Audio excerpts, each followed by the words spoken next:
सफदर अभी तक शास के घर क्यों ना जा सका। शास सफदर के घर पे सारे बहन भाई, अम्मा अब्बा, यहाँ तक के बाजी और फरीदा भी जा चुके हैं, लेकिन माँ सफदर अभी तक शास के घर क्यों नहीं गया, जबकि माँ सफदर के घर शास सफदर जा चुका है और माँ सफदर उसकी वीडियो भी बना चुका है, लेकिन अभी तक माँ और युसरा शास का घर देखने एक दफ़ा भी नहीं गए।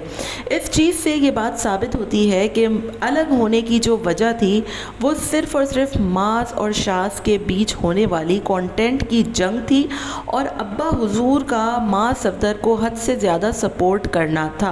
दूसरी तरफ माँ सफदर ने पूरा घर तो डिज़ाइनर के कहने पर लाखों रुपए खर्च करके बिल्कुल डिज़ाइनर लुक का बना दिया, लेकिन अब्दुल्ला के कमरे में लगाने को एक ढंग का पंखा भी ना मिल सका। आखिर क्या वजह है कि माँ सफदर ने अब्दुल्ला का कमरा इतना ज़्यादा बेतुका और इतना ज़्यादा गरीबों वाला रखा है। यहाँ तक कि हद तो उस वक्त हो गई कि सबा ने अब्दुल्ला के कमरे में मौजूद अलमारी पर भी कब्ज़ा कर लिया। और तो और शाह सफदर को अपने बेटे के बाल कटाने के लिए अब्बा जी के तरले और मिन्नतें करना पड़ गईं। हेलो जी, अस्सलाम वालेकुम। आई होप कि आप सब बिल्कुल ठीक ठाक होंगे। अल्हम्दुलिल्लाह से मैं भी बिल्कुल ठीक ठाक हूँ। वीडियो स्टार्ट करने से पहले तमाम लोगों से रिक्वेस्ट है, चैनल को सब्सक्राइब कर दें, वीडियो को ज़रूर लाइक कर दें। सफदर फैमिली में भाइयों की अलहदगी के बाद ऐसा लगता है कि अजीब सी कहानी ही स्टार्ट हो गई है। माँ सफदर इतना टाइम हो गया है, तकरीबन 15-20 दिन गुजर गए हैं, अभी तक शास का घर देखने ही नहीं गया है। रोज़ाना की बुनियाद पर वो अब्बा के घर जा रहा है, दोस्तों के कहने पर फार्म हाउस विज़िट हो रहे हैं, लेकिन अपने खूनी सगे भाई और बड़े भाई का घर देखने अभी तक माँ साहब गए ही नहीं हैं और उसके लिए वो दावत का इंतज़ार कर रहे हैं। माँ सफदर से अच्छा तो डमाडस है जो कि शास के घर 2 दफ़ा हो आया, तोहफे तोहफ़ ले गया, खाना पका कर ले गया, लेकिन माँ सफदर को इतना भी ख्याल नहीं है कि कम से कम भैया का घर ही दिखाऊं, जबकि शास तो मास के घर आया भी था, वीडियो भी बनाई थी और देखा भी था हमने कि सबके रिएक्शंस भी लिए गए थे। शास के घर पे सारे बहन भाई, अम्मा अब्बा हो आए हैं, लेकिन अभी तक मास और सबा साहिबा जो है वो क्यों नहीं आए और उनको क्या दावतनामा भेजना पड़ेगा शास का घर देखने के लिए।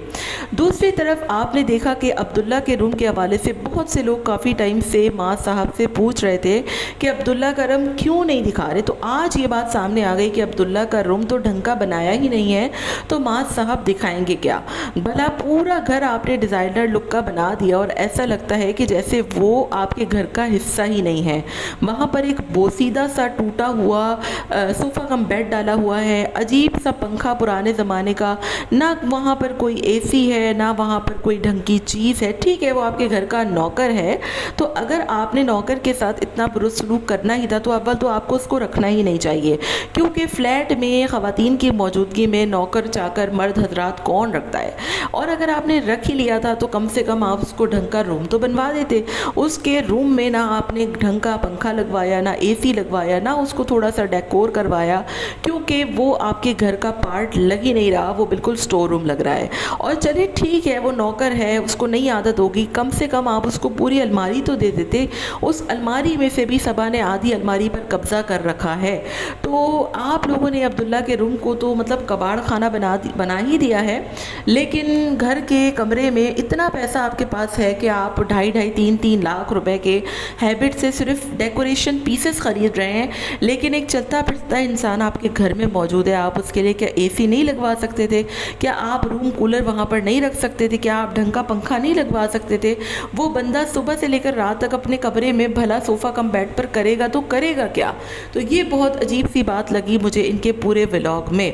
और हुसैन सफदर मतलब हुसैन डमाडस तो इन दोनों भाइयों से बादी ले गया है और जिस तरीके से वो ज़बरदस्त कंटेंट बना रहा है, मैं कहती हूँ कि कुछ ही टाइम है मास और शास को उसने छोड़ देना है पीछे, क्योंकि मोमिना जो है वो हर चीज़ को बड़े ज़बरदस्त तरीके से लेकर जा रही है।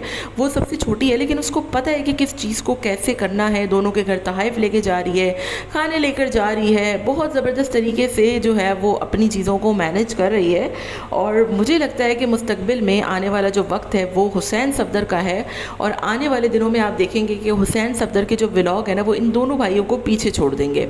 Last but not the least यहाँ पर मैं एक और बात कहूँगी कि शाह सफदर के जो अब्बा है ना, उनका शाह से सलूक ढंगा होकर ही नहीं दे रहा।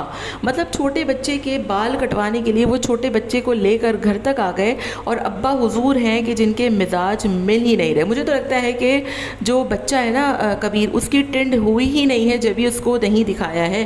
کیونکہ آپ نے دیکھا ہوگا کہ جیسے ہی شاذ ان کے گھر پہ گیا تو ابا حضور کے مزاج نہیں مل رہے تھے. پھر شاذ نے کہا کہ ابا جو ہیں وہ چلے جا چکے ہیں میٹنگ میں، جبکہ وہ کوئی میٹنگ میں نہیں گئے تھے. یہی اسٹو والا ولاگ ہے جس میں وہ معاذ صفدر صاحب کے گھر پہ بیٹھے ہوئے ہیں باسل کے ساتھ. آپ نے دیکھا ہے کہ وہاں پر وہ اس کے ساتھ بیٹھ کر کھیل رہے ہیں اور وہ باسل انہی کے ساتھ گھر پر گیا ہے. تو کون سی میٹنگ تھی جس کی بات اماں جی کر رہی تھی کہ تمہارے ابو تو میٹنگ میں چلے گئے، اور ابا جی کے ایسے کون سے کارخانے لگے ہوئے ہیں کہ جس کی وہ میٹنگیں کرتے ہیں؟ اور اگر واقعی میں ان کی اتنے ہی کام کاج ہیں جس میں وہ میٹنگیں کرتے ہیں تو پھر گھر والوں کو کیا ضرورت تھی کہ گھر کی خواتین دکھا کر وہ ولاگ بنا کر پیسہ کمائیں؟ تو وہ کوئی کسی کے گھر پہ نہ بیٹھے ہوئے تھے، مطلب وہ کوئی کسی کی میٹنگ میں نہیں بیٹھے ہوئے تھے، وہ صرف معاذ صاحب کے گھر پہ بیٹھے ہوئے تھے. اور وہ روزانہ کی بنیاد پر معاذ کے گھر پر جاتے ہیں کیونکہ ان کو وہاں پر جانا ہوتا ہے، کیونکہ معاذ زیادہ پیسہ کماتا ہے، معاذ ان کا لاڈلا بیٹا ہے اور معاذ ہی کی وہ سنتے بھی ہیں. لیکن بیچارے شاذ کو بچے کے بال کٹانے کے لیے بھی ابا حضور کے ترلے منتیں کرنی پڑتی ہیں کہ ابو جی کاٹ دیجئے، میں گھر پہ لے آیا ہوں. لیکن ابا صاحب ہیں کہ ان کا مزاج ہے نا جو وہ مل کر ہی نہیں دیتا. مطلب ایک بچے کے ساتھ ایسا سلوک اور دوسرے بچے کے ساتھ ایسا سلوک، بڑی عجیب سی بات ہے. اور شاذ کی ویڈیو میں انکل جی کا جو ایٹیٹیوڈ ہوتا ہے نا وہ مجھے تو اول تو سمجھ ہی نہیں آتا. اور لوگ بھی کہہ رہے ہوتے ہیں کہ انکل جی کو کیا ہنسنا نہیں آتا، کیا انکل جی، مطلب انکل جی کا منہ ہی نہیں اترتا شاذ کے ولاگ میں، اور معاذ کے ولاگ میں ان کی بتیسی جو ہے وہ اندر جانے کا نام ہی نہیں لے رہی ہوتی. صبح اپنے سارے کام کاج ایک تو عبداللہ سے کرا رہی ہے، دوسرا رہی سے ہی کسر گوشت وغیرہ لینے کے لیے وہ ابا حضور کو کہہ رہی ہے، جبکہ وہاں پر یسریٰ کے لیے نوکر چاکر گھر میں موجود ہیں اور وہ مردوں سے کام کرا رہی ہے. لیکن کسی کو اتنی توفیق نہیں ہے کہ اس کی گھر کی موجودگی میں، نوکروں کی موجودگی میں اس کا تھوڑی سی کوئی سپورٹ کر دے. تو یہ ہوتا ہے جب آپ پیسہ کماتے ہو نا تو آپ کی جو اوقات ہے نا وہ خود بخود ہی چینج ہو جاتی ہے. اینی ویز آپ کا اس بارے میں کیا خیال ہے مجھے ضرور بتائے گا. ملتے ہیں نیکسٹ ویڈیو میں. Till then take care, tata bye bye, اللہ حافظ.